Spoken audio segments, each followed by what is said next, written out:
Hello, my name is Bryce and this is the Art of Basketball. Today I will show you how to shoot a basketball the correct way.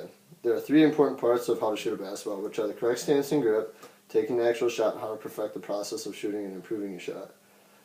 Growing up as a kid, have you ever wondered how NBA stars like Reggie Miller, Michael Jordan, or Ray Allen became elite sharpshooters? The answer is because all three players put in extra time and effort both during and after practice to perfect their shot.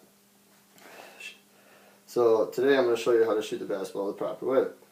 I played basketball for pretty much my entire life, from 5th grade to about throughout my whole high school career, and I still continue to this day to watch the sport. The reason why I like basketball so much is because basketball is a worldwide sport that anyone can play at any age, and that includes even if you have a disability, which I think is pretty cool. So everyone can play the game. So today I'm going to teach you the proper shooting stance, along with how to grip the ball, how to shoot the ball, and how to maintain and perfect your shot. First, learning how to stand and grip the ball will enhance your gameplay effectively. First step is learning how to use the proper shooting stance and grip.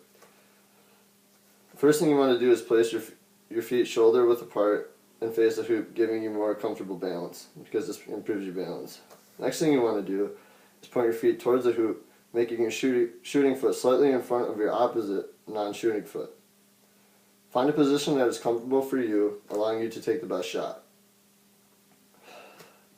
Next thing you want to do is slightly bend your knees, but avoid locking them, because locking them can increase your chances of being thrown off balance, making your shot uncomfortable. You won't have your best shot. There are two types of stances, closed and open.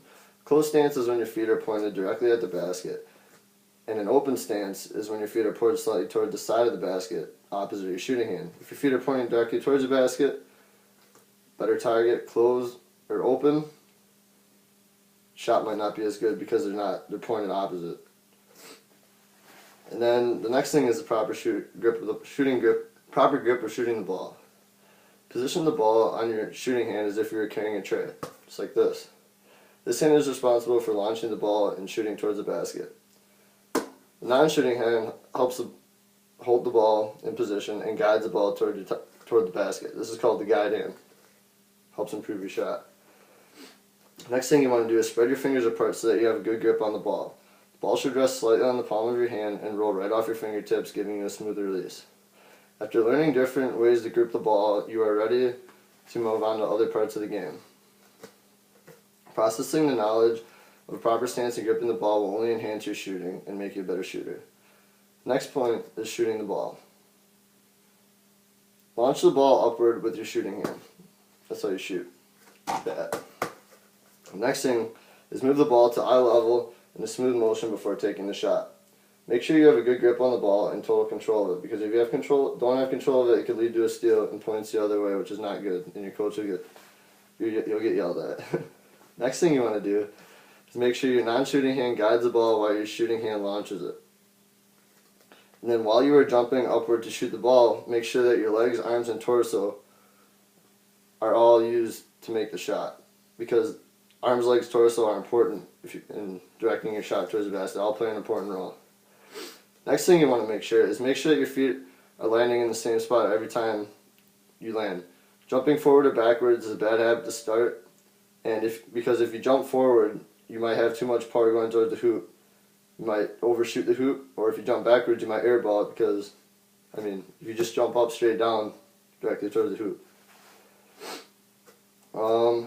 Another thing you don't want to do is leaning forward while shooting, because standing straight up gives you a better ability to shoot the ball at the hoop. Standing forward just doesn't feel comfortable. Next thing is release. While at the peak of your jump shot, straighten up your elbow and flick your wrist, giving the ball the proper arc. Having too much arc, the shot won't look as good. Too little arc, it'll just look dead and straight at the hoop. Perfect amount of arc, perfect shot. As you release the ball, let the ball roll off your fingertips.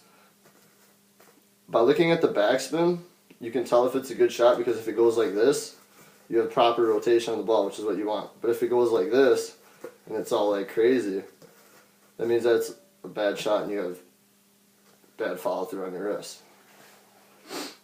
After going through the mechanics to shoot the ball, it's important to develop a natural form comfortable to you. Now that you know how to stand, grip the ball, and shoot, you are ready to move on to the next step of perfecting your shooting. This is an important part. Make sure that you develop a routine and have a plan ready. Because if you develop a routine and you do it constantly, time over time, your brain will naturally develop and it will remember that routine, making you able to remember the shot, knocking down the shots more during the games. To ensure that your shot is natural, practice shooting as much as you can. Out in the driveway, at the gym, at the Y, it doesn't matter. Just make sure you get a good amount of shots in. Free throws are another important part of the game, and it can often lead to game time decisions, because if you're down by 2 and you get fouled, you have the opportunity to tie a game. Important part of the game. Crunch time, you want to make sure you can knock down your free throws. A free throw line is about 15 feet from the basket, so practice these as often as you can. In your Java, you can just mark a spot you think is 15 feet. Good, do whatever you want. Make sure that, another thing to remember is make sure that you practice shooting from every part of the court at different distances. It's important to realize that you want to get familiar with every side of the court, so if you have a favorite side of the court, they know that they want you to shoot on the opposite side of the court because you can't make your shots from there. So it's important to practice from every side of the court to get familiar with the different angles. Another thing is make sure you utilize the backboard. The backboard is a very important part of your shot, because if you're doing a layup and you throw it off the backboard, the odds increase of your chance going in. So if you're taking a jump shot, kiss it off the backboard, shot's likely to go in more than if you don't use it. So utilize the backboard. It's a great habit to start. Use the backboard during layups because, like I said, your shot has a better chance to go in, and layups are done off the dribble. So again, make sure you practice shooting from different angles and distances on the court using the backboard will enhance your game. Now that you know how to practice your shot, it's time to step out on the court and try it yourself. In closing, basketball is a fun game to play for everybody, and once you learn the basics and you feel comfortable with your shot, you can continue to practice and get better at the game. Taking shots from different distances and angles will help you as well. Strengthening your shooting arm and form will only enhance your abilities and improve your game. With hard work and dedication, you can be like Mike. Are you ready to be the next NBA sensation? Thank you very much.